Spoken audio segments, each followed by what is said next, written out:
Sveiciens visiem, kas mums skatās. Mani sauc Marija, un pie manis ciemos šodien virtuālajā telpā ir Lāsma Engere no Valkas. Viņa ir dziedniece, kas darbojas ar tādām interesantām metodēm, gan ar vārdu, gan ar bioenerģētiku, gan ar zālītēm. Un mēs parunāsim tajā kontekstā, ka mums pavasarī, kurš strauji tuvojas, būs atkal jauns dziedniecības kurs. Un tā kā tas ir jaunā laika dziedniecības kurs, tad es tev pajautāšu, kā, Lāsma, tavuprāt atšķiras tā jaunā un tā vecā dziedniecība? Vai viņi vispār tavuprāt atšķiras? Un kas vispār šobrīd tavā dziedniecības pasaulē notiek, kas tur ienāk? Tā vispirms par tām atšķirībām. Par atšķirībām, manuprāt, ka agrāk, pirms tiem kādiem 40 gadiem, kad es biju maza, tad vairāk ar dziedniecību nodarbojas tādas vecāku gadagājumu sievietes, tantiņas saucamās. Jā, tādas zāļu sieviņas. Jā, zāļu sieviņas un vārda spēks lūkšanas ļoti spēcīgas bija. Ar to vairāk nodarbojas, jo tādu enerģētisko dziedināšanu tas bija mazāk izplatīts. Un kas manuprāt, bija vairāk tieši tas, ka visa atbildība par neveselību tika uzkraut uz dziednieku pleciem. Jā. Vai nu viņam bija spējas, vai nu viņam nebija spējas. Ja man nepalīdz tā, tad viņam nav spējas un viss. Jā, bet šobrīd jaunā laika dziedniecība vairāk atšķiras ar to, ka mēs, pirmkārt, ir tā dalītā atbildība, ir dziednieks un ir klients un ir jābūt sadarbībai. Un dziednieks var iedot tos airus, bet jāierējas pašam klientam. Arī. Jā, mēs tā kā pavadām vairāk, mēs esam tādi pavadoļi dziedniecības. Iedodam to virzienu, kādā vajadzētu, un šobrīd, manuprāt, ka ļoti, ļoti daudz nāk modē tās smalko ķermeņa apzināšanās un vispār sava ķermeņa un apzinātā dzīvošana, kad es zinu, kas ar mani notiek. Psihosomatika ļoti arī tiek pētīta un tā ir tā atšķirība, ka vārda spēks ir daudz mazāk tagad izmantojams. Mēs vairāk izmantojam tagad balsu dialogi, meditatīvais trans, tādā veidā viņu pagriežot. Jā.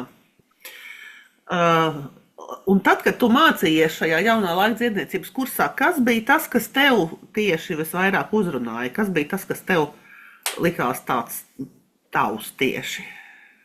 Man tie balsu dialogi un meditatīvais trans viennozīmīgi. Tas man visvairāk patika. Ļoti patika bioenerģētikas metodes, elpošanas metodes arī un krāsu terapija. Tas ir super mandalas un fraktāļu zīmējumi. Tas arī tā kā ir tas, kas man ļoti, ļoti uzrunāja un patika. Bet visforšāk jau bija tas, ka tieši šajā kursā mēs iepazinām tik ļoti daudz tās metodes, un tās visas varējām izmēģināt caur sevi, un pēc tam izvērtējot, atlasīt tieši, kas man vairāk der. Balsu dialogi un transa ceļojumi kā reiz taisni ir ar balsi, bet tā atšķirība, manuprāt, ir tā, ka šobrīd mēs neturamies pie tādām gatavām formulām, tādiem gataviem vārdojumiem, bet mēs tā kā ejam to ceļu kopā ar to klientu, runājot ar viņu un tā vairāk tā kā saruna gandrīz sanāk, jā. Mēs runājam, vadām viņu, un tie procesi tā kā notiekās, bet tā vārdošana jau bija pavisam savādāk. Tur bija grāmatiņas, vārdiņi vai no Bībeles kaut kas tika lasīts, psalmi kādi. Tas bija pilnīgi savādāk. Jā, un tagad tu esi atgriezusies šai kursā pasniedzējas statusā, bet tu nāc ar kaut ko citu, tu nāc ar tādu ne tik mums varbūt pierastu metodiku ar suģoku un meridiāniem. Meridiāni gan laikam ir, viņi nāk no austrumiem, bet laikam latviešiem turpat vien tie meridiāni atrodas. Kā tur ir? Mums ir atšķirības vai nav? Nē, nav nekādas atšķirības, jo tās sistēmas ir unikāls un visi tās enerģētiskie punkti visiem ir tieši, visiem vienādi, pilnīgi vienādi. Viņi tādi arī ir, jā.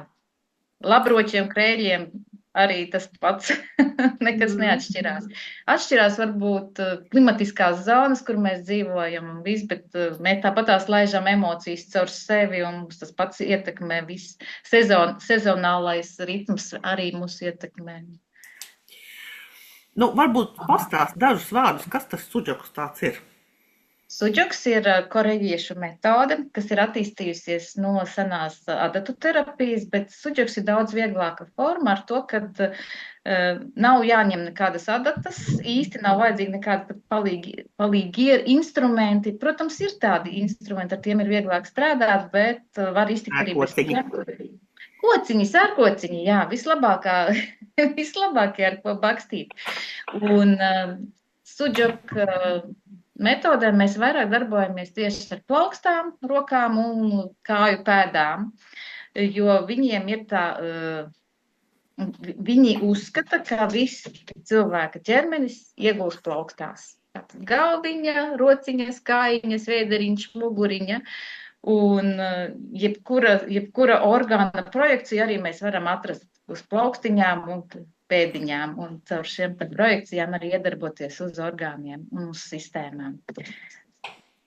Ja runājam par meridiāniem, arī suģokā meridiānus arī mēs projekcijas meklējam uz pirkstiem, tāpēc tas ir kā ļoti, ļoti saistīts ar jām. Vienkārša, efektīva metode. Man tai suģokā vislabāk patīk tas, ka tur visas tās sistēmas, par kurām tu stāsti, kuras tur visas uz tās rokas, tur kaudze ar sistēmām izrādās tur savietojas. Jā. Man tā patīk tas, ka mēs ar savu uzmanību, mēs nosakam to, pēc kuras sistēmas mēs strādāsim un uz ko mēs vērsīsim savu uzmanību. Un mūsu pašu uzmanība ir tā, kas izvēlas, kā mēs strādāsim, ar ko mēs strādāsim. Un vispār rezultātā ir tā, ka tā mana uzmanība un tas, kā es viņu fokusēju, tas ir tas galvenais, un šis ir tāds spogulis tāds, jā. Nu, tāds, tas ir tāds spogulis, jā, uz kurien tu vērš savu uzmanību, tur ir tava enerģija, un ar to tu strādā. Un tas ir tas pats svarīgākais, ka to saprast.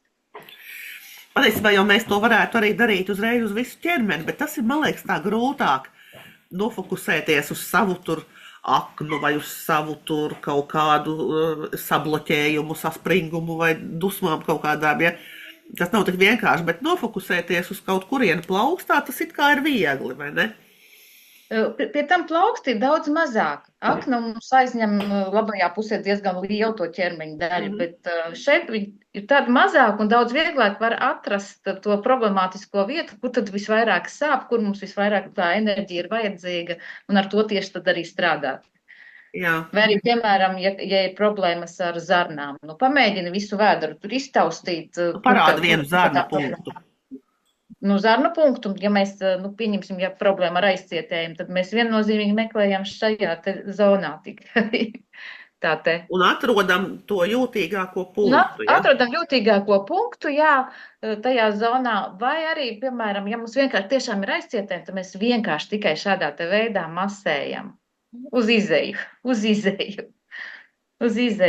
Samasējam plaukstiņu un uz izeju tā. Nevis uz ārpus vai otrādi. No mazā pirkstiņas tā te mēs ejam uz šito pusīti, jā. Un tā, un sēkliņas varam izmantot un visu kaut ko. Un tad tos kūpošos, tos gabaliņus. Kūpošos mokstas, jā, tad bez moksām, jā. Vai nu moksas, vai mēs varam arī paši gatavot mazos vīraka konusiņus, ar tiem ļoti labi var strādāt. Nemaz nav vajadzīgs speciāli tās moksas. Varbūt tu viņus arī gatavo? Vīraka tās konusiņus mazos, jā, es gatavoju pati.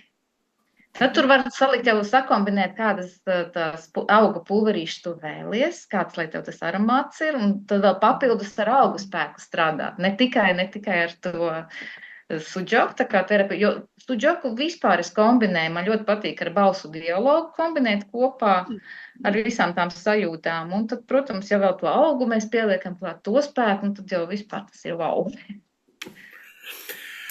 Forši.